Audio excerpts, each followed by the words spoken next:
Hello there. Tonight at 5:30, we are getting questions about the COVID-19 vaccine and children answered. And we're answering viewer questions tonight. Thanks for joining us. I'm Sarah Diamond. And I'm Josh Smith. And don't worry, we're not the ones who are going to be answering the questions. No, nobody wants that. We're not experts, but we have some here with us in the studio tonight.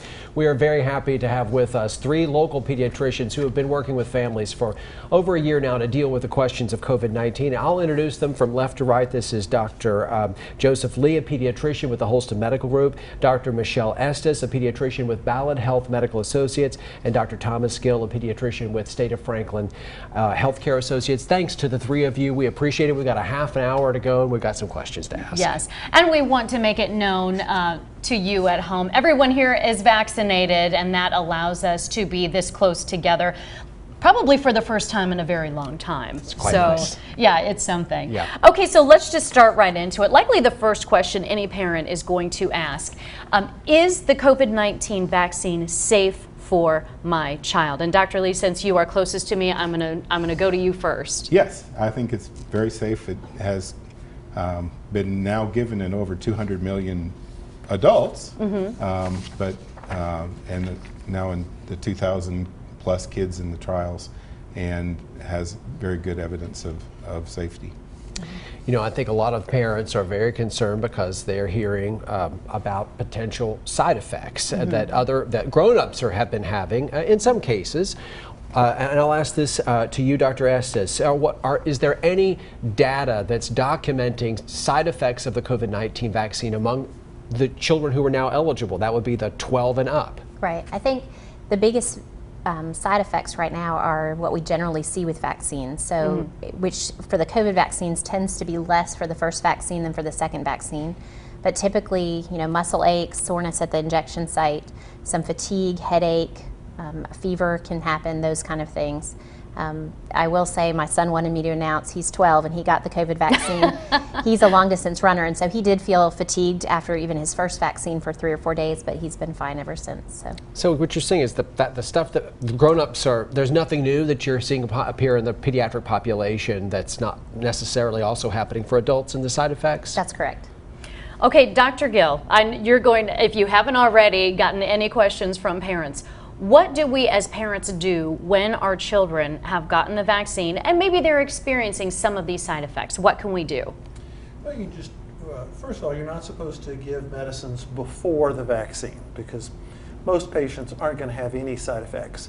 But then we just want to treat those symptoms that do occur. Acetaminophen or ibuprofen. We don't use aspirin in children. That is true. Okay, that's simple. You know, that's an interesting point. I hear grown-ups are like, okay, I'm going for my COVID shot, I'll take a Tylenol before I go. You're saying no, don't do that? Beforehand, it's not recommended to Why? take medicine. Most people, or at least half, are not going to have any side effects, and so it's just not necessary. Just so treat the symptoms as they occur. Does it diminish the impact of the vaccine? Like if you, you know, I'm sorry, but we're getting real scientific here. I've heard this, you know, I've heard this, and Dr. Lee, maybe weigh in. I've heard people say don't take a Tylenol because it could actually create a response that makes you not have the immunoresponse you need. Well, in a lot of vaccines, and in some of the vaccine trials, not specifically on the COVID vaccines, because I don't think that's been looked at for COVID vaccines, but on a lot of vaccines, Tylenol will decrease how much immune response. It doesn't stop it, but it can reduce it a little bit. So that's why we don't automatically give it beforehand. But once you start having symptoms, such as fever, muscle aches, and if they're making you uncomfortable, Tylenol is appropriate. Any of you want to weigh in on that?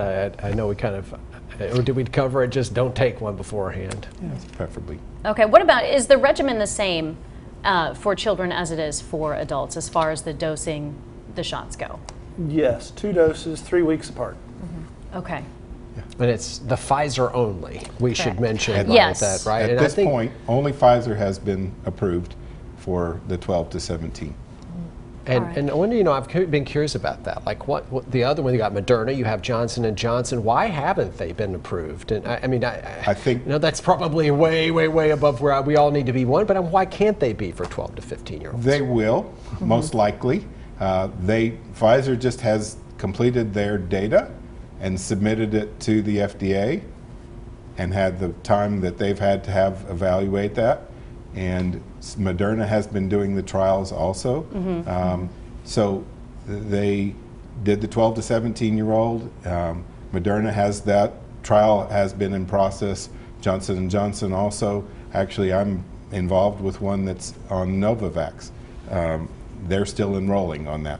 So those are all data, but because we talked about how quick somewhat this has come up, that's quick in comparison to other vaccine trials from the past, but not too quick, because they have had great data. They've got great exposure experience, a lot of information data, and just the same way you've done other trials for other vaccines in the past, they've done that. So they've done all the data that they need, and really great safety profiles. But the other ones will most likely come out over the next several months. We'll be waiting for that. We have more answers to questions about the COVID-19 vaccine in children coming up. It's not at all too late for you to join the conversation. If you have any questions about vaccinating your children, email them to questions@wjhl.com. We've had a few come in, and we're going to bring those to our guests in a moment. We'll have health experts continuing with us throughout the half hour.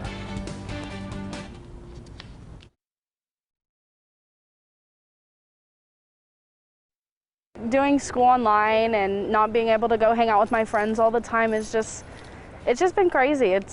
I want to get back to normal somewhat. I think that if we all get the vaccine, we can all get back to our normal lives, and it can just go back to being like what we used to do. Kids can still have freedom, but still be fully vaccinated and still be safe with other people too.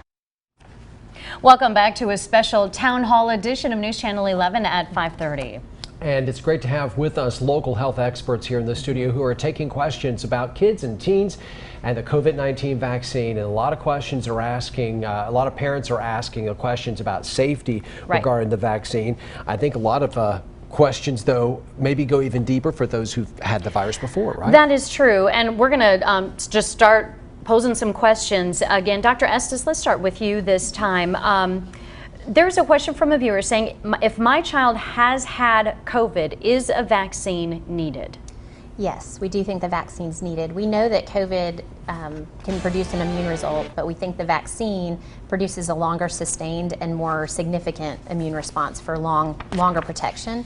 Okay. So typically what we say is you can have more of a reaction to the vaccine if you've had COVID. So we say wait about 3 months from when you had COVID to when you get the vaccine.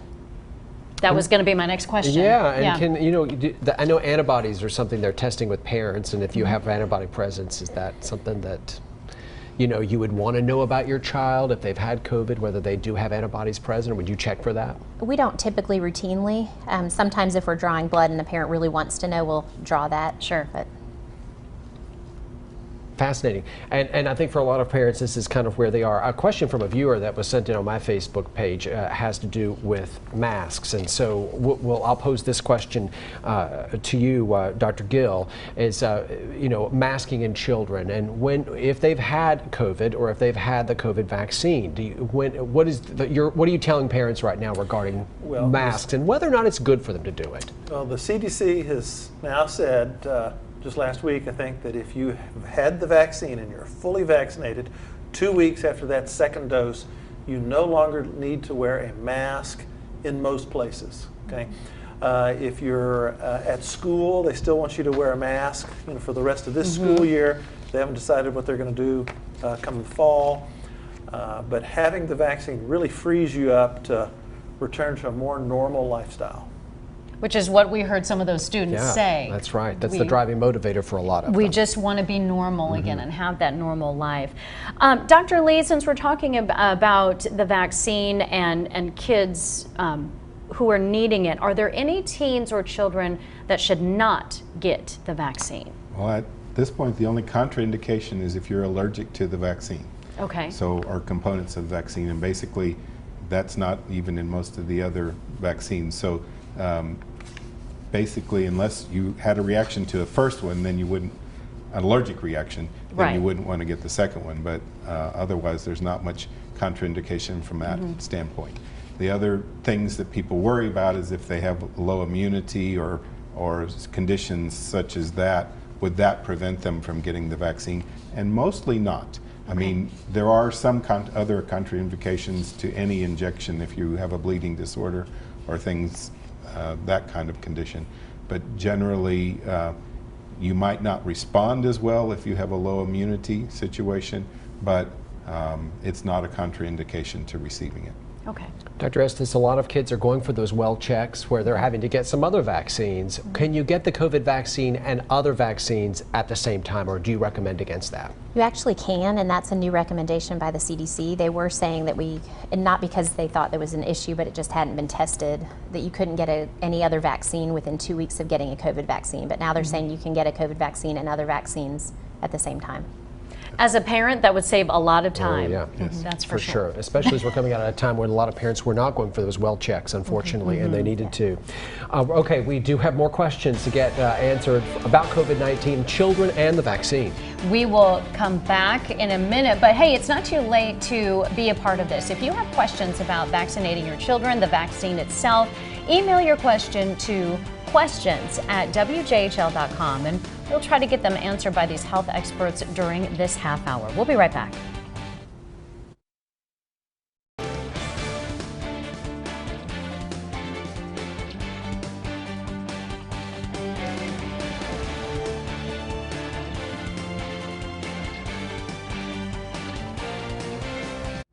Welcome back for a special town hall edition of News Channel 11 at 5:30. We have 3 local health experts here in our studio tonight to answer questions regarding kids and teens getting the COVID-19 vaccine. And we just want to remind folks who are watching at home that everybody up here has been vaccinated. So we have all kind of collectively made the decision that we were going to go without masks. And yeah, and it feels good. And, it does, we're yes. so grateful for your questions that are coming in, and one has been about the effectiveness of the vaccine. I will start with you, Dr. Estes. What are you hearing about the proven effectiveness? A lot of parents, look, I don't want to just hear somebody's opinion about this. I want data. Is this a proven effective vaccine for teens? It is. The data actually was very strong in the 12 to 15 age range, that it was extremely effective, even more so than adults. In that they didn't get it, or that they didn't have it as severely? Both, that they didn't get the disease, or that they didn't get it severely. So. Dr. Gill, we're talking about teenagers and preteens now eligible for this vaccine.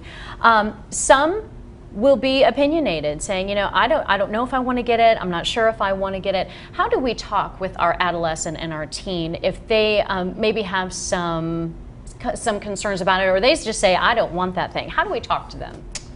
I think you talk to them just like you talk to them about any other vaccine. It's in their best self-interest. This vaccine is also good for everybody to get. By an individual getting the vaccine, we're protecting the population at large as well. It's the right thing to do, and it's something that teen can do to help end this pandemic. Dr. Lee, viewers have told us they're concerned about fertility, the implications of the vaccine on long-term fertility of their children. Is there any data that causes you concern there? No, in fact, to the contrary, it shows no evidence of that. There have been already people in the adult study that post their vaccine. Thousands of pregnancies have already happened and going along perfectly fine among the multi-thousands that got the vaccine. They've looked actually at placentas recently from women who got their vaccine in pregnancy, and there was no effect on that either. So definitely nothing that shows in the type of antibodies that would affect the eggs of a woman or anything to cause pregnancy problems. So it sounds like a hard no. It's a no hard concerns from you. There's no evidence there. That's None from great. any of you? No concern. No concern. All right. We have a viewer question. This is from Dina. Has there been any advice on vaccination of children who have had cancer? I know we talked a little bit about kids who maybe should or shouldn't get the vaccine. What if someone, a child, is recovering or has recovered from cancer? Anything different with that? I think it depends on what therapy they had and where they're at in that therapy. So if they're still immunosuppressed, they would just talk to their oncologist and make a decision of, is this the right time or do they need to wait? Most of the time, post chemotherapy, radiation, that kind of a thing, once they're cleared by their oncologist, there shouldn't be any contraindication other than what Dr. Lee said. We have a wealth of knowledge here with us tonight. Yes. Our special town hall edition of News Channel 11 at 5:30 will continue after a break. Stay with us for more medical expert advice on COVID-19 vaccinations and children.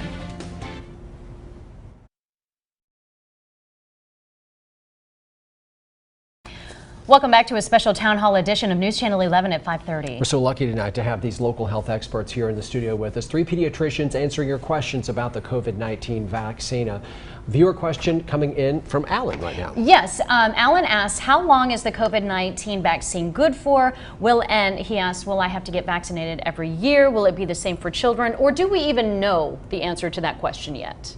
Dr. Gill? I don't think we know the answer to that question. Hopefully the vaccine is going to last a long time, but if we need boosters in the future, we just have to do that. And that's going to apply to our kids and all of us.